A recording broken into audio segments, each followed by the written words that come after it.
জুলাই গণঅভ্যুত্থানের দ্বিতীয় বার্ষিকী উপলক্ষে রাজধানী সরোয়ার্দী উদ্যানে কনসার্ট ফর ডেমোক্রেসি আয়োজন চলছে। উন্মুক্ত এই কনসার্টে অংশ নিচ্ছে দেশে 7টি জনপ্রিয় ব্যান্ড দল। শুরু থেকেই সেই খবরে নজর রাখছেন সহকর্মী জুলিয়া তানহা। এই পর্যায়ে যুক্ত হচ্ছেন আমাদের সঙ্গে।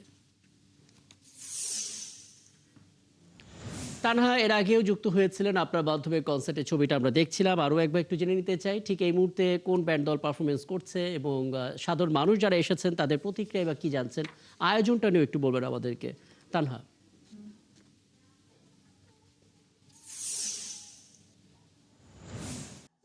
রাকিব, আপনি যেমন বলছিলেন, আমি কিন্তু আছি এখন সোহরাওয়ার্দী উদ্যানে। এখানে সংস্কৃতি মন্ত্রণালয়ের আয়োজনে একটি কনসার্ট হচ্ছে, কনসার্ট ফর ডেমোক্রেসি। এবং এই কনসার্টটি শুরু হওয়ার কথা ছিল বিকেল 3টা নাগাদ, তবে বৃষ্টির কারণে কিছুটা বিলম্বিত হয়ে এই কনসার্টটি শুরু হয়েছে 4:30টার একটু পর। 4:30টার কিছু একটু পর এই কনসার্টটি শুরু হয়েছে রাকিব।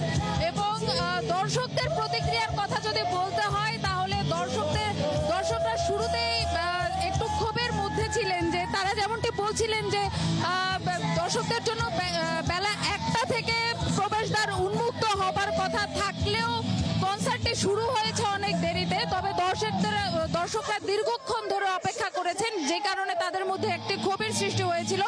তবে বেলা গড়ানোর পর যখন কনসার্ট শুরু হলো এবং লালন ব্যান্ড সহ যে 7টি ব্যান্ড পারফর্ম করার কথা তারা যখন ধীরে ধীরে পারফর্ম করা শুরু করলেন, দর্শকদের আনাগোনা এবং উপস্থিতি আমরা দেখেছি 1 ঘন্টা 2-এর মধ্যে বিশাল একটি উপস্থিতি আমরা লক্ষ্য করেছি। এবং এই সোহরাওয়ার্দী উদ্যানের কানায় কানায় এখন দর্শক পূর্ণ আছে এবং তারা বেশ আনন্দের সাথে এই কনসার্টটি উপভোগ করছেন। এবং আপনাকে আরেকটি তথ্য জানিয়ে রাখতে চাই রাকিব, ঘন্টা খানেক আগে সংস্কৃতি বিষয়ক মন্ত্রী, প্রতিমন্ত্রী এবং প্রধানমন্ত্রীর তথ্য বিষয়ক উপদেষ্টা জাহিদুর রহমান তারা কিন্তু এসেছেন এবং এসে কিন্তু এই কনসার্টের উদ্বোধন ঘোষণা করেছেন। এবং একই সাথে যে জুলাই গণঅভ্যুত্থান সম্পর্কিত বিভিন্ন আয়োজন, যেমন স্বরচিত গান এবং চিত্রাঙ্কন সহ নানান ধরনের প্রতিযোগিতার পুরস্কার বিতরণী কিন্তু করেছেন তারা। এবং এরপরে কনসার্টের মূল আয়োজনে আসলে আবার শুরু হয়েছে দ্বিতীয় পর্ব, যেটিকে বলা হয়। দ্বিতীয় পর্বে কিছুক্ষণ আগে গান গেয়েছেন বাংলাদেশের জনপ্রিয় ব্যান্ড SH।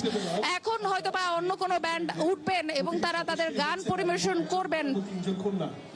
এবং রাকিব, এই কনসার্টটি শেষ হবার কথা রয়েছে রাত 9টা নাগাদ এই কনসার্ট শেষ হওয়ার কথা রয়েছে। এবং যদিও বিলম্ব হওয়ার কারণে কনসার্টটি হয়তোবা রাত 9টা না, আর একটু বেশি সময় হয়তোবা লাগবে। তবে দর্শকদের উপস্থিতি আসলে দেখার মতো। দর্শকদের বৃষ্টির কারণে বিলম্ব হওয়ার পরেও আসলে দর্শক কিন্তু আসছেন, এখনো আসছেন এবং তারা ধৈর্য ধরে অপেক্ষা করছেন তাদের প্রিয় ব্যান্ডগুলোর গান একদম। শোনার এবং জন্য। আপনার মাধ্যমে তথ্যগুলো তো জানছিলাম জুলিয়া তানহা। পরে যখন আপনার সঙ্গে কথা হবে তখন আশা করি গুরুত্বপূর্ণ যে সমস্ত ব্যক্তিরা এখানে এসেছেন, যারা উদ্বোধনের পরও অপেক্ষা করছেন, তাদের কথাগুলো আপনার মাধ্যমে আমরা জানতে পারবো। আমরা তো ছিলাম সরোয়ার্দী উদ্যানে কনসার্ট ফর ডেমোক্রেসি, কিন্তু আরেকটি কনসার্টও চলছে।